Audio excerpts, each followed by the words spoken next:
अहम खबर आपको देंगे चढ़ोई और कोटली आज़ाद कश्मीर से। चढ़ोई और कोटली आज़ाद कश्मीर में 3 पेशावर मंशियात फरोशों को गिरफ्तार कर लिया गया है। यह पुलिस की बड़ी कार्रवाई और इस हवाले से आपको कोटली से अपडेट कर रहे हैं।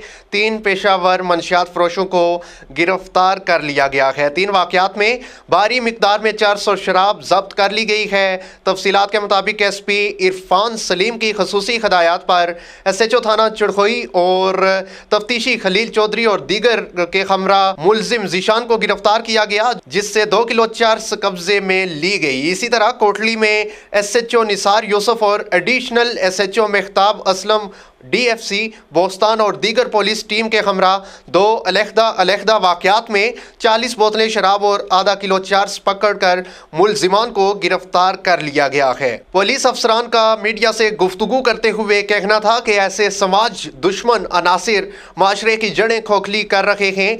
उनका कहना था कि मंशियात फरोशों के खिलाफ मजीद एक्शन लेने की मनसूबाबंदी कर चुके हैं और कोटली में मंशियात फरोशों के खिलाफ घेरा तंग कर दिया गया है। चढ़ोई पुलिस के हाथों गिरफ्तार मुलजिम का इजहार करते हुए कहना था कि ये पकड़ी जाने वाली तमाम मंशियात इजाज़ ऑफ इस्लामगढ़ की है। ये खबर आपको दे रहे हैं। इसी हवाले से एडिशनल SHO मेहताब असलम का कोटली थाना में अलनूर न्यूज़ से खुसूसी गुफ्तगू करते हुए क्या कहना था, ये जानते। बिस्मिल्लाहिर्रहमानिर्रहीम। ये SSP साहब की तरफ से, इरफान सलीम साहब की तरफ से ये स्पेशल जो हदायत हैं, अहकामात हैं कि मंशियात और नारकोटिक्स के हवाले से बिल्कुल ज़ीरो टॉलरेंस रखनी है, इसको जड़ से ख़त्म करना है।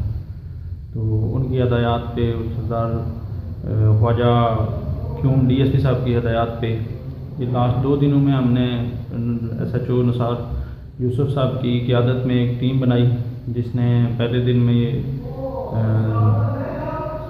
टींडा कला के मकाम पर एक रेड करते हुए मक्खन और ज़हूर नामी 2 मुलजमान से 550 ग्राम चर्स बरामद की। और इसी तरह गुज़श्ता रात सरोटा समरोड के मकाम पर एक कार्रवाई करते हुए वहाँ से नासर वाल्द मज़र साकन बटल बरी से आधा किलो चर्स और 40 बोतल शराब बरामद की।